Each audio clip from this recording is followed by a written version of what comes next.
Good morning students. बच्चे आप कर रहे सी एस ब्लॉक एंड आप general physical and chemical properties S block दियां कंप्लीट कर लिया सी। ठीक है ना। जो आपने कल लैक्चर किया सी बच्चे, that is very very very important. एक तरह का ये मान के चलो कि ग्रुप 1 विचों ਜਿਹੜੇ क्वेश्चनस ਆਪਾਂ ਨੂੰ एग्जामिनेशन च आ सकते हैं वो आपने बल्क च कंप्लीट कर ले कल वाले लैक्चर च। ठीक है ना। all those questions, reaction with water, formation of peroxides and superoxides, reaction with ammonia, ठीक है ना, salts of oxo acids the stability, वो सारे questions are very important। ठीक है। so हुन आपां अपने next topic ते move कर रहे हैं। एक तरह दा hopefully आपां अज group 1 wind up कर दांगे। so अपना अज दा topic जो आपां ने discuss करना है बच्चे, that is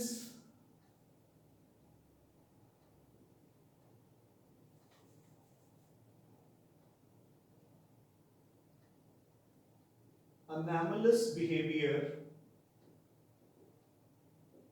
of lithium। सो ਆਪਾਂ बहुत सारे पॉइंट्स डिस्कस किए हैं बच्चे। ठीक है ना। जिस दे विच ਆਪਾਂ ने किया है कि ਜਿਹੜਾ ਲੀਥੀਅਮ है वो बाकी एल्कली मैटल्स तो डिफरेंटली बिहेव करता है। ठीक है। ਅੱਜ ਆਪਾਂ ਉਹ ਸਾਰੇ पॉइंट्स जॉट डाउन करने हैं एंड फिर ਆਪਾਂ ਕਰਾਂਗੇ कि जो ਲੀਥੀਅਮ है ਆਪਾਂ ਨੇ ਕੀਤਾ ਸੀ ਨਾ ਇੱਕ ਪੁਆਇੰਟ ਡਾਇਗਨਲ ਰਿਲੇਸ਼ਨਸ਼ਿਪ ਕਿ ਉਸ ਦੀ ਡਾਇਗਨਲ ਰਿਲੇਸ਼ਨਸ਼ਿਪ ਹੁੰਦੀ ਹੈ ਮੈਗਨੀਸ਼ੀਅਮ ਦੇ ਨਾਲ, ਤੇ ਆਪਾਂ ਦੇਖਾਂਗੇ ਕਿ ਜਿਹੜੀ ਇਹ ਉਹ ਡਿਫਰੈਂਸਸ ਸ਼ੋ ਕਰ ਰਿਹਾ ਹੈ ਉਹ ਮੈਗਨੀਸ਼ੀਅਮ ਦੇ ਨਾਲ ਮੇਲ ਖਾਣਗੇ। ਜੋ ਪ੍ਰੋਪਰਟੀਜ਼ ਲੀਥੀਅਮ ਦੀਆਂ ਹੋਣਗੀਆਂ ਉਹ ਮੈਗਨੀਸ਼ੀਅਮ ਦੇ ਨਾਲ ਮੇਲ ਖਾਣਗੀਆਂ, ਨਾ ਕਿ ਬਾਕੀ ਐਲਕਲੀ ਮੈਟਲਸ ਦੇ ਨਾਲ। ਤੇ ਆਪਾਂ ਨੇ ਇਹ ਵੀ ਕੀਤਾ ਸੀ कि किसी भी ग्रुप की जिहड़ी पहली एलिमेंट है वो बाकी एलिमेंट्स तो डिफरेंट होगी ड्यू टू मेनली 3 रीजनस। वो 3 रीजनस किहड़े-किहड़े सी बच्चे?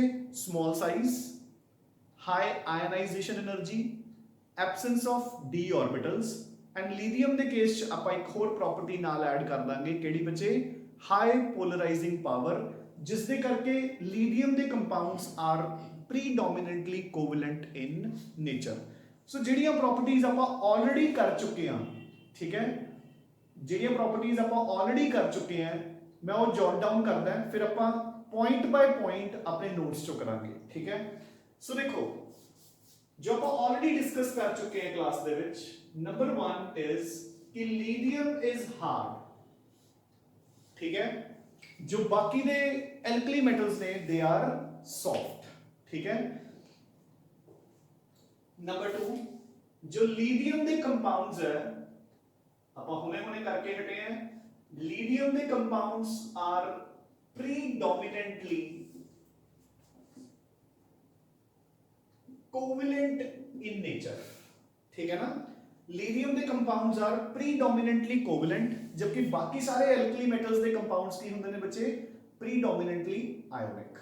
ਲੀਥੀਅਮ ਦਾ ਸਿਰਫ ਇੱਕ ਕੰਪਾਊਂਡ ਸੀਗਾ ਜਿਹੜਾ ਆਪਾਂ ਨੇ ਕੀਤਾ ਸੀ ਕਿ ਪ੍ਰੀਡੋਮੀਨੈਂਟਲੀ ਆਇਓਨਿਕ ਹੈ, that is lithium fluoride due to the very high electronegativity of fluorine। ठीक है।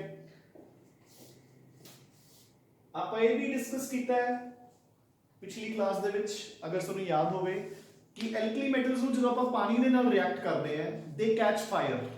ਠੀਕ ਹੈ। ਉਹਨਾਂ ਨੂੰ ਅੱਗ ਲੱਗ ਜਾਂਦੀ ਹੈ। ਠੀਕ ਹੈ ਨਾ। ਕਿਉਂ? क्योंकि alkali metals they react very violently with water to produce hydrogen. Reaction exothermic हुंदी है, ਉਹਦੇ ਵਿੱਚ बहुत सारी हीट रिलीज ਹੁੰਦੀ ਹੈ। ਤੇ ਜਿਹੜੀ ਦੇਖੋ ਮੈਂ ਰਿਐਕਸ਼ਨ ਲਿਖਦਾ ਇੱਕ ਵਾਰੀ ਫੇਰ ਕਿਉਂਕਿ ਇੰਪੋਰਟੈਂਟ ਹੈ ਪਾਰਟ ਇਹ। ਆਪਾਂ ਨੇ ਰਿਐਕਸ਼ਨ ਕਿਵੇਂ ਕੀਤੀ ਸੀ ਕਿ ਕੋਈ ਵੀ ਐਲਕਲੀ ਮੈਟਲ ਹੋਊਗਾ, ਆਪਾਂ ਸੋਡੀਅਮ ਦੀ ਐਗਜ਼ਾਮਪਲ ਲੈ ਕੇ ਚੱਲ ਰਹੇ ਹਾਂ। ਠੀਕ ਹੈ। देखो ध्यान नाल सुन लो दोबारा सारे पॉइंट्स, मेजर पॉइंट्स में रिवाइज करते हैं। तो देखो अपने कोल बेसिस बन जाएंगे ते हाइड्रोजन इवॉल्व होगी and this reaction is highly exothermic, मतलब ਇਹਦੇ ਚ ਬਹੁਤ ਸਾਰੀ ਹੀਟ ਪ੍ਰੋਡਿਊਸ ਹੋਊਗੀ। ਤਾਂ ਹੁਣ ਦੇਖੋ ਬੱਚੇ, ਜਿਹੜੀ ਹਾਈਡਰੋਜਨ ਹੁੰਦੀ ਹੈ ਉਹ ਆਪਾਂ ਨੇ ਕੀਤਾ ਸੀ ਕਿ ਇਨਫਲੇਮੇਬਲ ਹੁੰਦੀ ਹੈ ਹਨਾ, ਉੱਤੋਂ ਦੀ ਹੀਟ ਪ੍ਰੋਡਿਊਸ ਹੋ ਰਹੀ ਹੈ, ਯਾਨੀ ਕਿ ਹਾਈਡਰੋਜਨ ਵਿਲ ਕੈਚ ਫਾਇਰ ਤੇ ਅੱਗ ਲੱਗ ਜੂਗੀ ਉੱਥੇ। ਠੀਕ ਹੈ ਨਾ। ਐਂਡ ਆਪਾਂ ਨੇ ਇਹ ਵੀ ਕੀਤਾ ਸੀ ਕਿ ਤੁਸੀਂ ਜਿਹੜੀ ਇਹ ਅੱਗ ਲੱਗ ਗਈ, ਠੀਕ ਹੈ ਨਾ, ਜਿਹੜੀ ਇਹ ਫਾਇਰ ਹੈ ਤੁਸੀਂ ਇਸ ਨੂੰ ਪਾਣੀ ਨਾਲ ਵੀ ਨਹੀਂ ਬੁਝਾ ਸਕਦੇ ਕਿਉਂਕਿ ਪਾਣੀ ਨਾਲ ਤਾਂ ਇਹ ਲੱਗ ਹੀ ਰਹੀ ਹੈ। ਠੀਕ ਹੈ। ਐਂਡ ਮੋਰ ਓਵਰ ਆਪਾਂ ਨੇ ਇਹ ਵੀ ਕੀਤਾ ਕਿ ਜਿਹੜੇ ਐਲਕਲੀ ਮੈਟਲਸ ਹੁੰਦੇ ਨੇ ਉਹ ਪਾਣੀ ਨਾਲੋਂ ਵੀ ਹਲਕੇ ਹੁੰਦੇ ਨੇ, ਸੋ ਪਾਣੀ ਦੇ ਸਰਫੇਸ ਦੇ ਉੱਪਰ ਤੈਰਦੇ ਆ। ਤਾਂ ਦੇਖੋ ਬੱਚੇ ਇੱਥੇ ਅਗਰ ਐਲਕਲੀ ਮੈਟਲ ਪਾਣੀ ਦੇ ਸਰਫੇਸ ਦੇ ਉੱਪਰ ਤੈਰ ਰਿਹਾ ਹੈ ਤੇ it has catched fire, it has caught fire, ਤਾਂ ਅਗਰ ਤੁਸੀਂ ਉਹਦੇ ਉੱਪਰ ਪਾਣੀ ਗਿਰਾ ਰਹੇ ਹੋ ਸਿੱਧਾ ਐਲਕਲੀ ਮੈਟਲ ਦੇ ਉੱਪਰ ਹੀ ਆ ਕੇ ਗਿਰੂਗਾ ਤੇ ਹੋਰ ਰਿਐਕਸ਼ਨ ਹੋਊਗੀ, ਹੋਰ ਹਾਈਡਰੋਜਨ ਨਿਕਲੂਗੀ, ਹੋਰ ਹੀਟ ਨਿਕਲੂਗੀ ਤੇ ਜਿਹੜੀ ਆਪਣੀ ਫਾਇਰ ਹੈ ਉਹ ਹੋਰ ਜ਼ਿਆਦਾ ਭੜਕੂਗੀ। ਫਿਰ ਆਪਾਂ ਨੇ ਕੀਤਾ ਸੀ ਕਿ ਇਸ ਫਾਇਰ ਨੂੰ ਆਪਾਂ ਕਿਵੇਂ ਬੁਝਾ ਸਕਦੇ ਹਾਂ, ਸਿਰਫ ਦੋ ਤਰੀਕੇ ਨਾਲ, ਇੱਕ ਸੈਂਡ, ਇੱਕ ਕਾਰਬਨ ਟੈਟਰਾਕਲੋਰਾਈਡ। ਐਂਡ ਇਸ ਨੂੰ ਪ੍ਰੀਵੈਂਟ ਕਿਵੇਂ ਕਰਨਾ ਹੈ, ਜਿਹੜੇ ਐਲਕਲੀ ਮੈਟਲਸ ਨੇ ਉਹਨਾਂ ਨੂੰ ਆਪਾਂ ਡਾਇਰੈਕਟਲੀ ਨਹੀਂ ਲੈਂਦੇ, ਉਹਨਾਂ ਨੂੰ ਆਪਾਂ ਲੈਂਦੇ ਆ ਇਨ ਦ ਫਾਰਮ ਆਫ ਅਮੈਲਗਮਸ। ਅਮੈਲਗਮਸ ਕੀ ਹੁੰਦੇ ਨੇ, ਐਲੋਇਜ਼ ਵਿਦ ਮਰਕਰੀ, ਤੇ ਜਿਹੜਾ ਮਰਕਰੀ ਹੈ ਉਹ ਪਾਣੀ ਦੇ ਨਾਲ ਰਿਐਕਟ ਨਹੀਂ ਕਰਦਾ, ਇਸ ਲਈ ਤੁਹਾਡੀ ਰਿਐਕਸ਼ਨ ਸਲੋ ਡਾਊਨ ਹੋ ਜੂਗੀ। ਜਦੋਂ ਰਿਐਕਸ਼ਨ ਸਲੋ ਡਾਊਨ ਹੋਗੀ, ਠੀਕ ਹੈ, ਤਾਂ ਉਹ ਇੰਨੀ ਜ਼ਿਆਦਾ ਹੀਟ ਪ੍ਰੋਡਿਊਸ ਨਹੀਂ ਹੋਊਗੀ ਇੱਕਦਮ ਕਿ ਆਪਣੀ hydrogen will catch fire, so there will be no fires. ठीक है, ਤੇ ਆਪਾਂ ਨੇ ਇਹ ਵੀ ਕੀਤਾ ਸੀ ਕਿ ਸਿਰਫ ਇੱਕ ਇਹੋ ਜਿਹਾ ਐਲਕਲੀ ਮੈਟਲ ਹੈ ਜਿਹੜਾ ਕਿ ਫਾਇਰ ਕੈਚ ਡਾਇਰੈਕਟਲੀ ਨਹੀਂ ਕਰਦਾ, ਕਿਹੜਾ, ਲੀਥੀਅਮ, ਕਿਉਂਕਿ ਹਾਰਡ ਹੋਣ ਕਰਕੇ ਉਹਦੀ ਰਿਐਕਸ਼ਨ ਕੀ ਹੁੰਦੀ ਹੈ, very very very very slow. So ਇਹੀ ਆਪਣਾ ਨੈਕਸਟ ਪੁਆਇੰਟ ਹੈ ਅੰਡਰ ਟੁਡੇਜ਼ ਕੈਟੇਗਰੀ कि lithium reacts slowly with water. It reacts slowly with water and does not catch fire. ਜਿਹੜੇ ਬਾਕੀ ਦੇ alkali metals हैं, ठीक है, they will react violently with water and they will immediately catch fire. ठीक है ना, ਇਹਦਾ ਤੁਸੀਂ ਵੈਸੇ ਵੀ ਟਰਾਈ ਕਰ ਸਕਦੇ ਹੋ, ਮਤਲਬ ਟਰਾਈ ਤਾਂ ਨਾ ਕਰਿਓ ਬਟ ਕਰ ਸਕਦੇ ਹੋ। ਇੱਕ ਬਕਟ ਪਾਣੀ ਦੀ ਲੈ ਕੇ ਦੂਰ ਖੜੇ ਹੋ ਕੇ ਉਹਦੇ ਚ ਹਾਈਡਰੋਜਨ ਦਾ ਪੀਸ ਥਰੋ ਕਰ ਦਿਓ, ਚਲਾ ਕੇ ਮਾਰਿਓ, ਠੀਕ ਹੈ। ਅਗਰ ਉਹ ਬਕਟ ਚ ਗਿਰੂਗਾ ਤਾਂ it will immediately catch fire. ਜਿਵੇਂ ਆਪਾਂ ਦੀਵਾਲੀ ਵਗੈਰਾ ਵਾਲੇ ਅਨਾਰ ਚਲਾਉਂਦੇ ਹੁੰਦੇ ਆ ਨਾ, ਏਦਾਂ ਅਨਾਰ ਵਾਂਗੂ ਫਾਇਰ ਲੱਗੂਗੀ, ਠੀਕ ਹੈ ਨਾ। ਸੋ reacts slowly with water, lithium, ਬਾਕੀ ਸਾਰੇ alkali metals they will react very fast with water. Now ਆਪਾਂ ਨੂੰ ਪਤਾ ਹੈ ਕਿ ਜਿਹੜੇ alkali metal ਦੇ ਹਾਈਡਰੋਕਸਾਈਡਸ ਹੈ, NaOH, KOH, etc. they are very strong bases. So lithium ਦਾ ਜਿਹੜਾ ਹਾਈਡਰੋਕਸਾਈਡ ਹੈ, due to its covalent nature, it is a weak base. ਦੇਖੋ ਬੱਚੇ, ਹੁਣ ਇਹਦਾ ਮਤਲਬ ਕੀ ਹੁੰਦਾ ਹੈ, ਦੇਖੋ ਬੇਸ ਕੀ ਹੁੰਦੇ ਨੇ, which gives you OH negative ions in solution, है ना। sodium hydroxide base क्यों है, सुनो ध्यान नाल, why sodium hydroxide is a base, क्योंकि ਜਦੋਂ ਆਪਾਂ ਉਸ ਨੂੰ ਪਾਣੀ ਚ ਪਾਉਂਦੇ ਆ it breaks down into Na positive and OH negative, ਤਾਂ ਉਹਨੇ OH negative ਦੇਤਾ, so it is a base, ਠੀਕ ਹੈ, it is a base, ਠੀਕ ਹੈ ਨਾ। ਹੁਣ ਜੋ lithium hydroxide ਹੈ, it is not a base.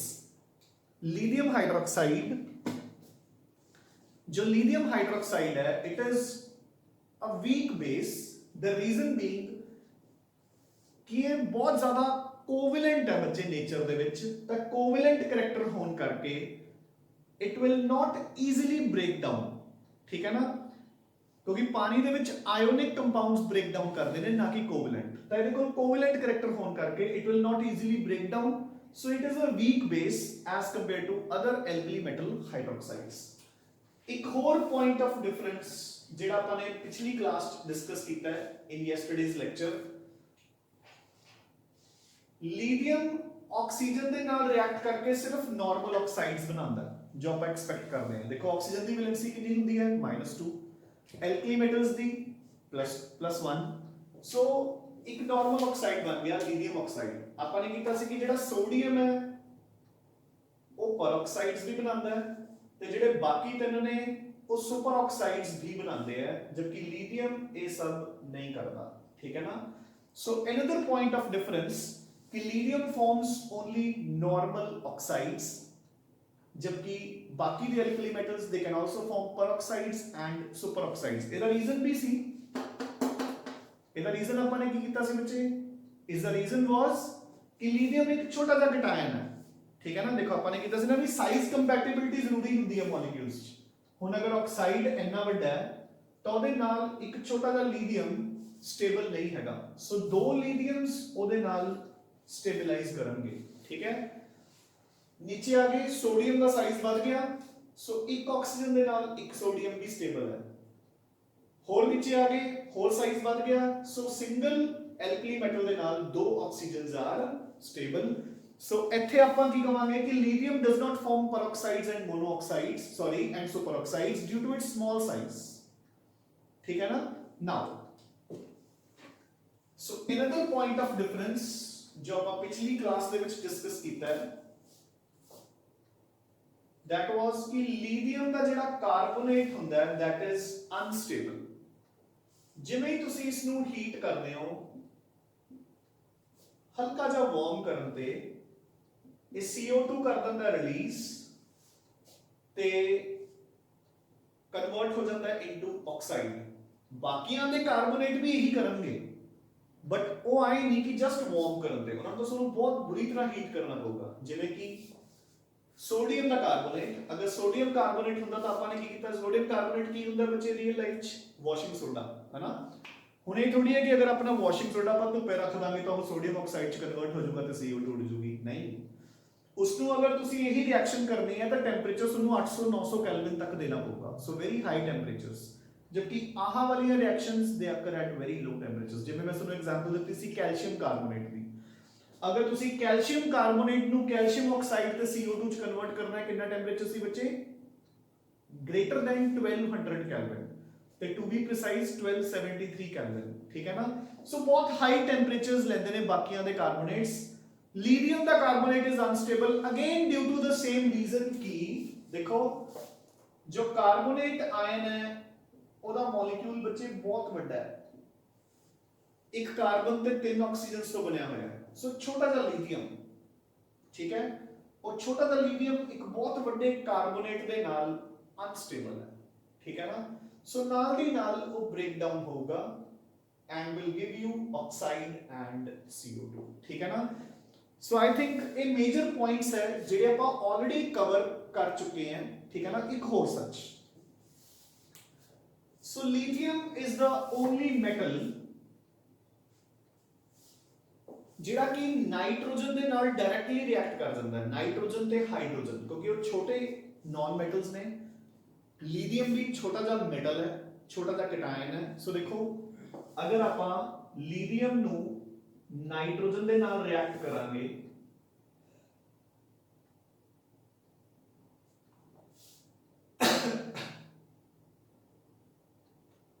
सो ये डायरेक्टली रिएक्ट करके नाइट्राइड बना दूंगा लिथियम नाइट्राइड ठीक है जबकि ਜਿਹੜੇ ਬਾਕੀ ਦੇ ਐਲਕਲੀ ਮੈਟਲਸ ਨੇ ਉਹ ਈਜ਼ੀਲੀ ਰਿਐਕਟ ਨਹੀਂ ਕਰਨਗੇ ਨਾਈਟ੍ਰੋਜਨ ਦੇ ਨਾਲ ਕਿਉਂਕਿ ਉਹਨਾਂ ਦਾ ਸਾਈਜ਼ ਵੱਧ ਜਾਂਦਾ ਇਹਨੂੰ ਆਪਾਂ ਕਹਿੰਦੇ ਹਾਂ ਕਿ ਲੀਥੀਅਮ ਦੀ ਚਾਰਜ ਡੈਂਸਿਟੀ ਬਹੁਤ ਜ਼ਿਆਦਾ ਹੈ ਛੋਟਾ ਜਿਹਾ ਲੀਥੀਅਮ ਇੱਕ ਪੋਜ਼ਿਟਿਵ ਛੋਟੀ ਜੀ ਨਾਈਟ੍ਰੋਜਨ 3 ਨੈਗੇਟਿਵ ਤੇ ਨਾਲ ਦੀ ਨਾਲ Li3n ਬਣ ਗਿਆ ਦੇਖੋ ਬਾਕੀਆਂ ਦਾ ਵੀ ਫਾਰਮੂਲਾ ਸੇਮ ਹੋਊਗਾ sodium nitride Na3n potassium nitride K3n but वो डायरेक्टली रिएक्ट नहीं करेंगे लिथियम की तरह ठीक है ना क्लियर उन्होंने रिएक्ट करने लिए अपन हीट वगैरह देनी पड़ेगी another very very very very very important point हुण ध्यान नाल सुनो बच्चे ये रिएक्शन अपन +2 च भी बहुत कम आऊगी ठीक है की ਜਿਹੜੇ ਬਾਕੀ ਦੇ ਐਲਕਲੀ ਮੈਟਲਸ ਹੁੰਦੇ ਆ ਧਿਆਨ ਨਾਲ ਸੁਣੋ ਜਿਹੜੇ ਹੁਣ ਆਪਲੇ ਜਿਹੜੇ 7 ਪੁਆਇੰਟਸ ਆਪਾਂ ਨੇ ਡਿਸਕਸ ਕੀਤੇ ਨੇ ਇਹ ਆਪਾਂ ਪਿਛਲੀਆਂ ਕਲਾਸਿਸ ਦੇ ਵਿੱਚ ਡਿਸਕਸ ਕਰ ਚੁੱਕੇ ਹਾਂ in one way or the other ਠੀਕ ਹੈ ਨਾ ਜਦਕਿ ਹੁਣ ਜਿਹੜਾ 8th ਪੁਆਇੰਟ ਮੈਂ ਤੁਹਾਨੂੰ ਕਰਵਾ ਰਿਹਾ ਹਾਂ ਇਹ ਆਪਾਂ ਨੇ ਪਹਿਲਾਂ ਡਿਸਕਸ ਨਹੀਂ ਕੀਤਾ ਠੀਕ ਹੈ ਸੋ ਦੇਖੋ ਜਿਹੜੇ ਬਾਕੀ ਦੇ ਐਲਕਲੀ ਮੈਟਲਸ ਹੈ ਅਗਰ ਉਹਨਾਂ ਦੇ ਨਾਈਟ੍ਰੇਟਸ ਨੂੰ ਮੈਂ ਹੀਟ ਕਰਾਂ if I heat there nitrates ਤਾਂ ਮੇਰੇ ਕੋਲ ਕੀ ਹੁੰਦਾ ਹੈ ਇੱਕ ਆਕਸੀਜਨ ਬਾਹਰ ਨਿਕਲ ਜਾਂਦੀ ਹੈ एंड मेरे को नाइट्राइट बन जाता है सोडियम नाइट्राइट तो की बन गया sodium nitrite plus O2 out similarly अगर मैं इथे पोटेशियम नाइट्रेट लेंदा बच्चे तो potassium nitrite plus oxygen out very important reaction बच्चे this reaction is used for the preparation of oxygen ठीक है ना नाउ जे मैं रुबीडियम नाइट्रेट लेंदा सीजियम नाइट्रेट लेंदा सेम रिएक्शन ठीक है ditto same reactions clear now हुन देखो अगर मैं यही इथे लिथियम नाइट्रेट लवां क्लियर ते जे मैं उसनु हीट करा तो मेरे को बनूंगा oxide plus NO2 plus O2 balancing ਤੁਸੀਂ ਕਰ ਸਕਦੇ ਹੋ ਜਾਂ ਨੋਟਸ ਚੋਂ ਦੇਖ ਸਕਦੇ ਹੋ ਰਿਐਕਸ਼ਨ। ਕਹਿਣ ਦਾ ਮਤਲਬ ਕੀ ਹੈ ਕਿ ਬਾਕੀਆਂ ਦੇ ਨਾਈਟ੍ਰੇਟਸ ਆਪਾਂ ਨੂੰ ਦੇਣਗੇ ਨਾਈਟ੍ਰਾਈਟ ਤੇ ਆਕਸੀਜਨ, ਲੀਥੀਅਮ ਦਾ ਨਾਈਟ੍ਰੇਟ ਆਪਾਂ ਨੂੰ ਦੇਊਗਾ oxide plus NO2 plus O2 and this reaction will be used for the preparation of nitrogen dioxide in the upcoming chapters in 10+2। ठीक है ना। So again देखो एक anomalous behavior हो गया, बाकियां दे nitrates they directly give you nitrite plus oxygen, lithium the nitrate it gives you oxide plus NO2 plus O2। very very very very very important। and एक चीज और वैसे ही मेरे कहने ते याद कर लो कि सिर्फ आही 4 नाइट्रेट्स ने पूरे पीरियोडिक टेबल च ਜਿਹੜੇ ਕਿ ਨਾਈਟ੍ਰਾਈਟ ਤੇ ਆਕਸੀਜਨ ਦਿੰਦੇ ਨੇ।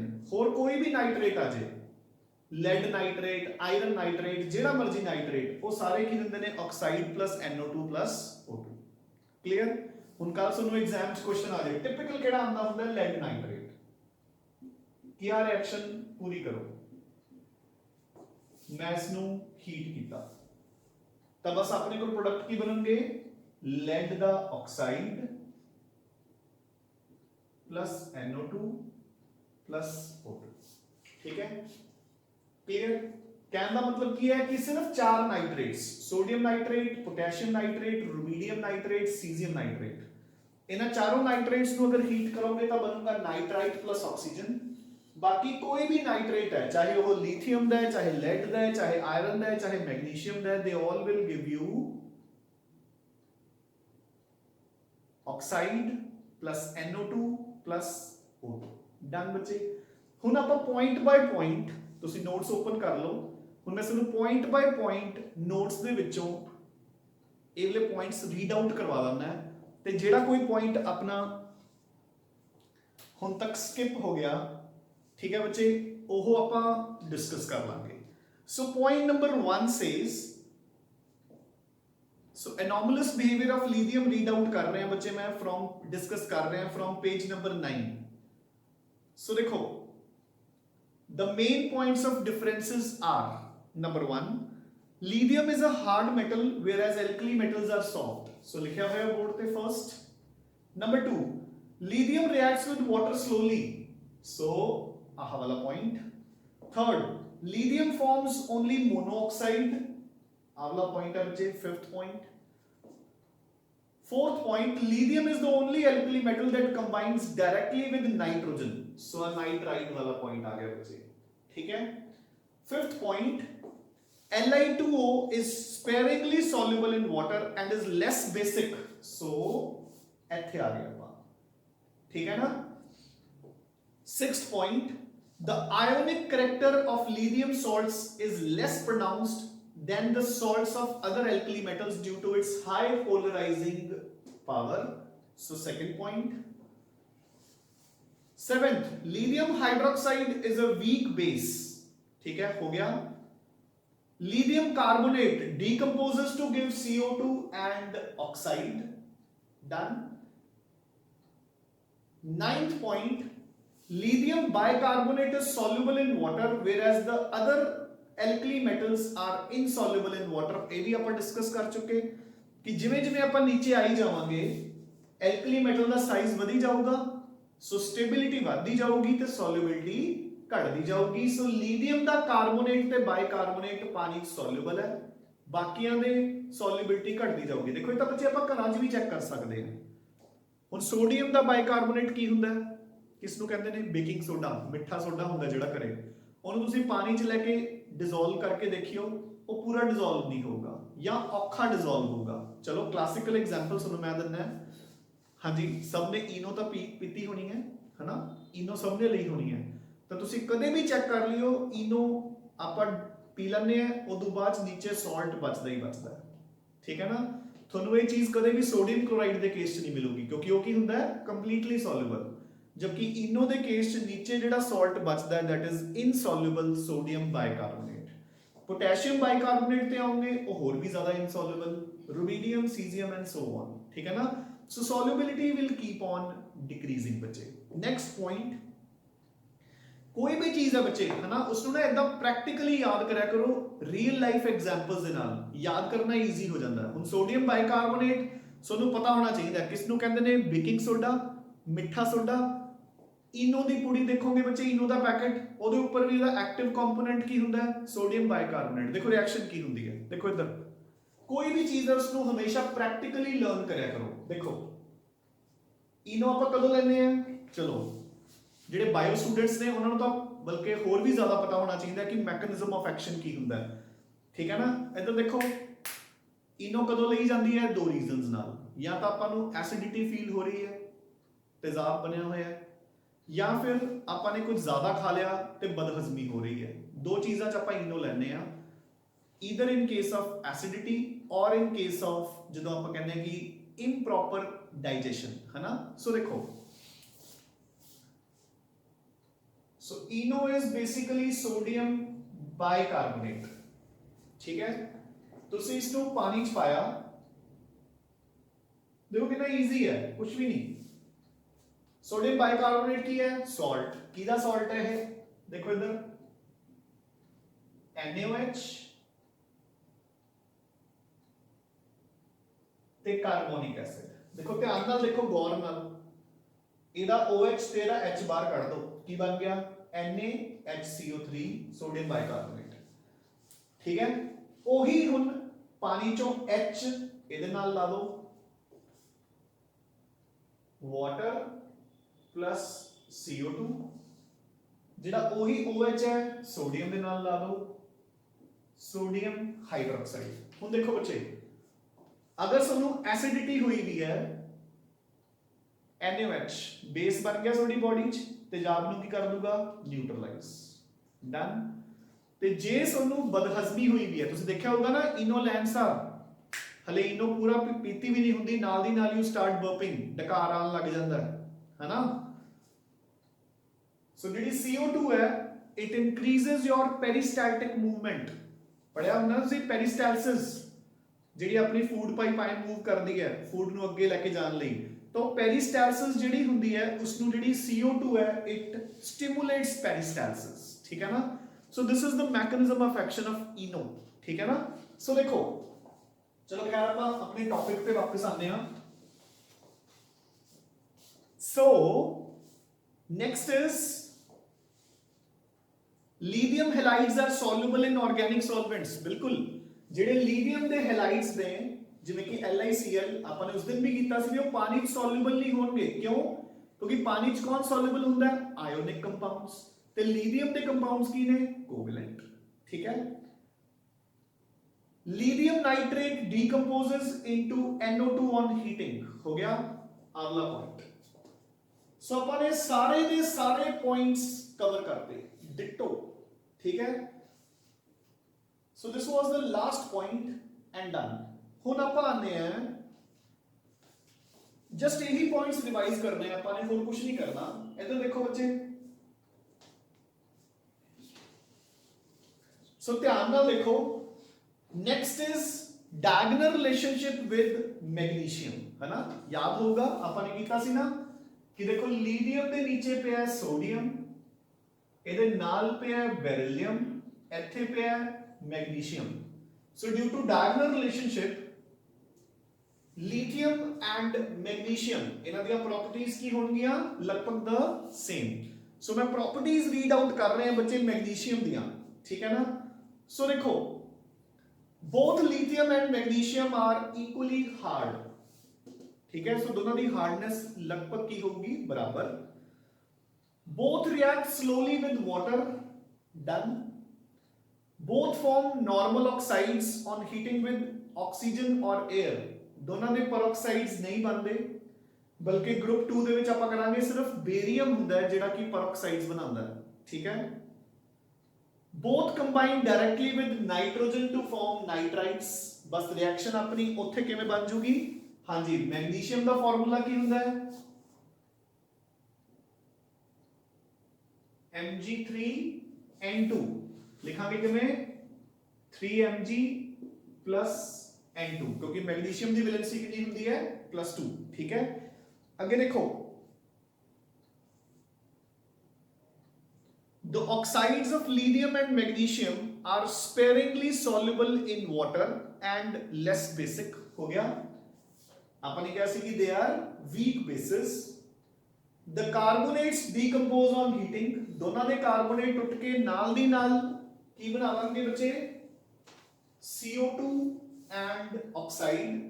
ਇਹੀ ਅਗਰ ਮੈਗਨੀਸ਼ੀਅਮ ਕਾਰਬੋਨੇਟ ਹੁੰਦਾ ਤਾਂ ਉਸ ਨੂੰ ਥੋੜਾ ਜਿਹਾ ਹੀਟ ਕਰਨ ਤੇ ਬਣ ਜਾਊਗਾ MgO plus CO2।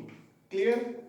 next point, bicarbonates are soluble in water। ਸੋ ਆਪਾਂ ਨੇ ਵੀ ਕਰ ਲਿਆ ਕਿ ਇਹਨਾਂ ਦੇ ਜਿਹੜੇ ਬਾਈਕਾਰਬੋਨੇਟਸ ਨੇ ਉਹ ਸੋਲੂਬਲ ਨੇ, ਜਿਵੇਂ ਜਿਵੇਂ ਨੀਚੇ ਆਉਂਗੇ ਸੋਲੂਬਿਲਿਟੀ ਡਿਕਰੀਜ਼ ਹੁੰਦੀ ਜਾਊਗੀ। both halides are soluble in organic solvents। ਬਿਲਕੁਲ, ਕਿਉਂ? ਕਿਉਂਕਿ ਇਹਨਾਂ ਦੇ ਕੰਪਾਊਂਡਸ ਕੀ ਨੇ, predominantly covalent।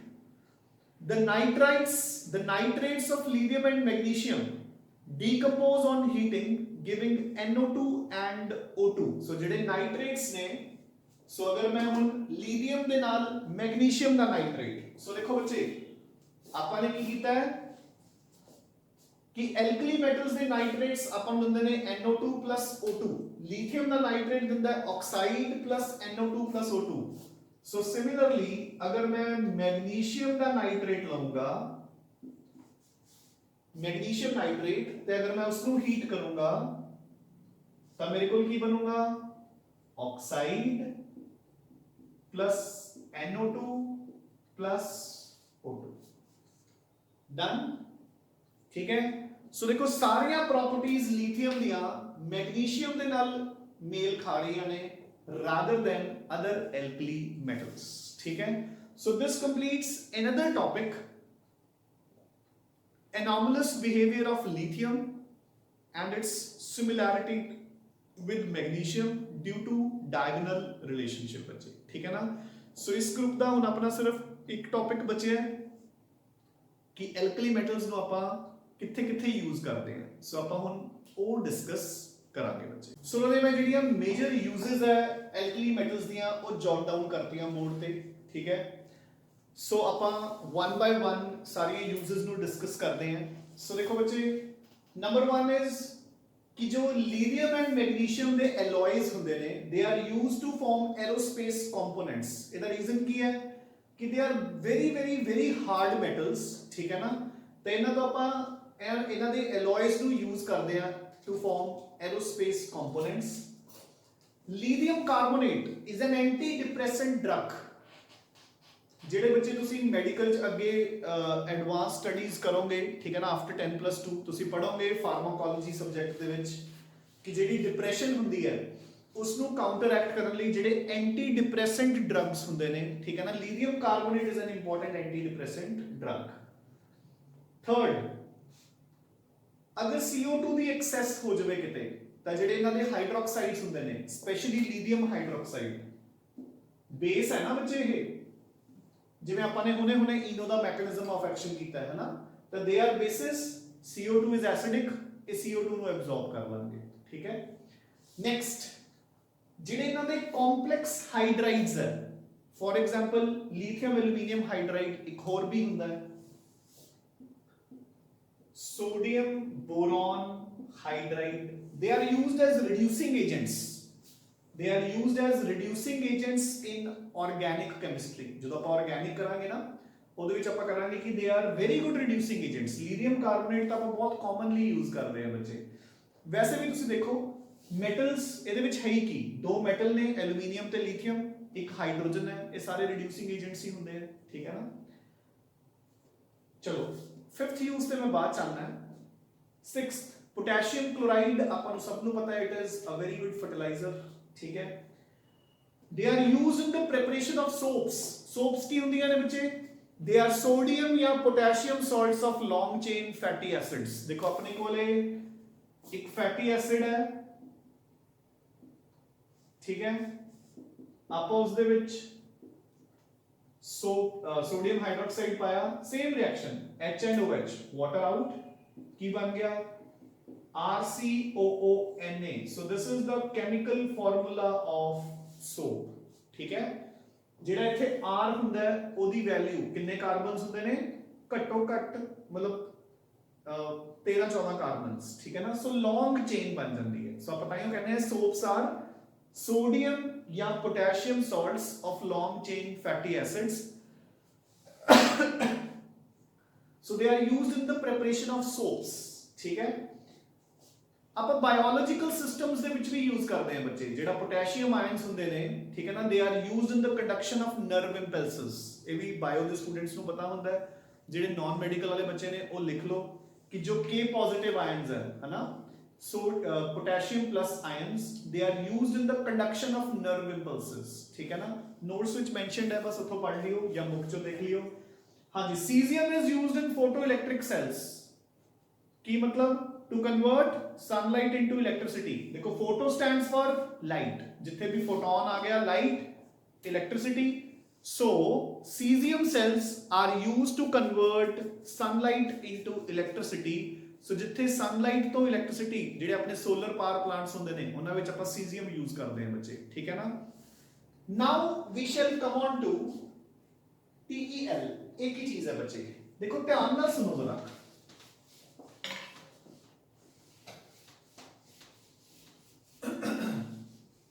ਵੈਸੇ ਆਪਾਂ ਆਰਗੈਨਿਕ ਦੇ ਵਿੱਚ ਕਰਾਂਗੇ ਬਟ ਕਾਫੀ ਲੇਟ ਕਰਾਂਗੇ ਪਲੱਸ 2 ਦੇ ਵਿੱਚ ਜਾ ਕੇ, ਤਾਂ ਇਸ ਕਰਕੇ ਆਪਾਂ ਇੱਕ ਵਾਰ ਇੱਥੇ ਡਿਸਕਸ ਕਰ ਲੈਂਦੇ ਹਾਂ ਥੋੜਾ ਜਿਹਾ। So TEL ਦੀ ਫੁੱਲ ਫਾਰਮ ਹੁੰਦੀ ਹੈ ਬੱਚੇ tetra, T for tetra, E for ethyl, tetra ethyl and L for lead, tetra ethyl lead। ठीक है बच्चे, so TEL stands for tetra ethyl lead। ਹੁਣ ਦੇਖੋ ਫਾਰਮੂਲਾ ਕੀ ਬਣਿਆ, इथाइल ग्रुप ਕੀ ਹੁੰਦਾ ਆਰਗੈਨਿਕ ਚ, C2H5। ठीक है, कितने इथाइल, टेट्रा मींस 4, नाल की है lead, Pb। Clear, so this is the chemical formula of tetraethyl lead.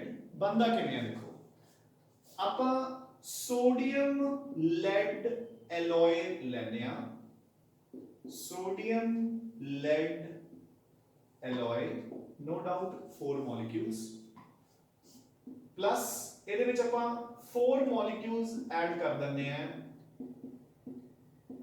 Ethyl bromide.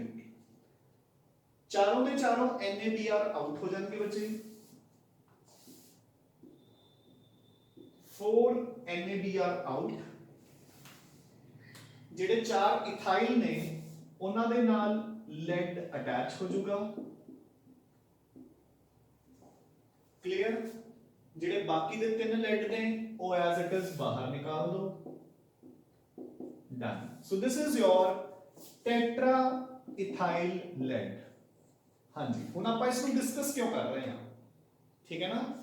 Y are we discussing tetraethyl lead, ਕਿਉਂਕਿ ਬੱਚੇ ਯਾਦ ਰੱਖਣਾ ਹੈ, very very very important, tetraethyl lead is used as N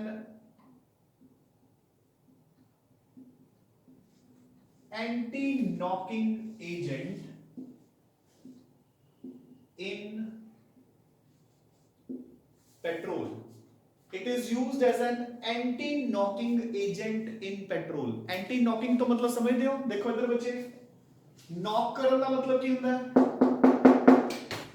यानी कि अपने engine ਨੂੰ sound ਕਰਨ ਤੋਂ ਰੋਕਣਾ। ਹਾਂਜੀ, ਹੁਣ ਮੈਂ ਦੱਸਦਾ ਤੁਹਾਨੂੰ ਵੀ ਕਿੱਥੇ ਹੁੰਦਾ ਇਹ। ਤੁਸੀਂ एक कंपोनेंट सुनिया होगा ना, जिन्हों आप पंजाबी च मुगलैल बोल दिंदे हैं, है ना। वैसे हुंदा की है वो Mobil oil, Mobil oil engine दा ऑयल, ठीक है ना। आप पंजाबी च बस मुगलैल बोल दिंदे हैं। तो मुगलैल दा एक्टिव कंपोनेंट पहला हुंदा सी, हुण नहीं, क्योंकि lead is not good for environment। तो tetraethyl lead used to be an active component of mobil oil, मुगलैल, है ना। तो मुगलैल बच्चे ऑयल च क्यों पैंदा है, ਤੁਸੀਂ ਦੇਖਿਆ ਹੀ ਹੋਗਾ, ਜਦੋਂ ਆਪਾਂ ਕਾਰ ਜਾਂ ਸਕੂਟੀ ਵਗੈਰਾ ਦੀ ਸਰਵਿਸ ਕਰਵਾਉਂਦੇ ਆ ਤਾਂ ਇੱਕ ਵੈਰੀ ਇੰਪੋਰਟੈਂਟ ਪਾਰਟ ਸਰਵਿਸ ਦਾ ਕੀ ਹੁੰਦਾ ਹੈ ਕਿ ਉਹ ਪੁਰਾਣਾ ਮੋਬਿਲ ਆਇਲ ਕੱਢ ਕੇ ਨਵਾਂ ਮੋਬਿਲ ਆਇਲ ਪਾ ਦਿੰਦੇ ਆ, ਠੀਕ ਹੈ ਨਾ।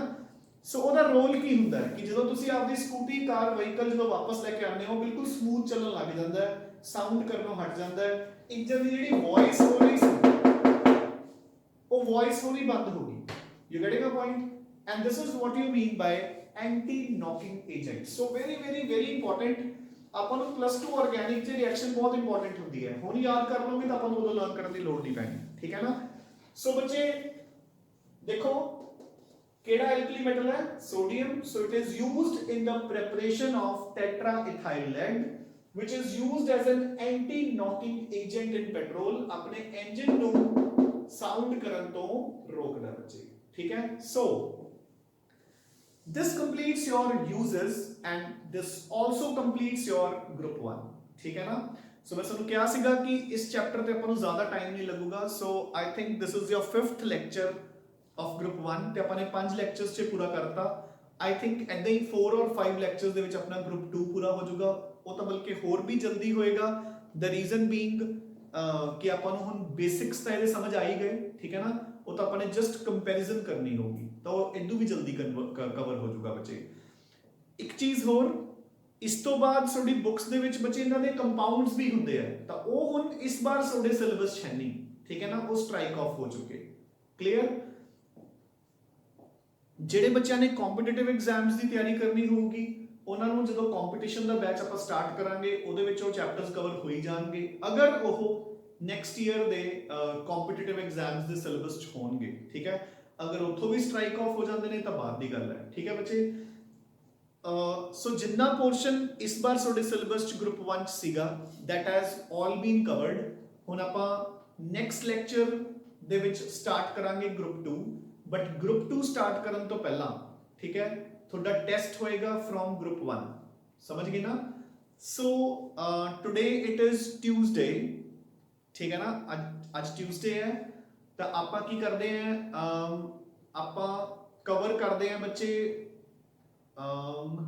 ਸੋ light the test B on Thursday. ਤੁਸੀਂ ਇੱਕ ਵਾਰ ਕੱਲ ਵੈਨਸਡੇ ਨੂੰ ਆਪਾਂ ਨੈਕਸਟ ਚੈਪਟਰ ਸਟਾਰਟ ਕਰ ਲਾਂਗੇ, ਨੈਕਸਟ ਗਰੁੱਪ 2, ਠੀਕ ਹੈ। ਤੇ ਜਿਹੜਾ ਟੈਸਟ ਹੋਊਗਾ that will be on Thursday and it will be a written test, ਠੀਕ ਹੈ ਨਾ। written test ਹੋਏਗਾ, theory test ਹੋਏਗਾ, not an MCQs based test। ਗੱਲ ਨੂੰ ਸਮਝ ਗਏ ਨਾ, written test। so ਅੱਜ ਟਿਊਜ਼ਡੇ ਹੈ, ਕੱਲ ਆਪਾਂ ਨੈਕਸਟ ਲੈਕਚਰ ਇੱਕ ਵਾਰ ਨੈਕਸਟ ਗਰੁੱਪ ਇੱਕ ਵਾਰ ਸਟਾਰਟ ਕਰ ਲਾਂਗੇ and Thursday will be the test from group 1। fine, I think everything is clear, ठीक है। so keep studying, keep revising and take very good care of your health। thanks a lot बच्चे।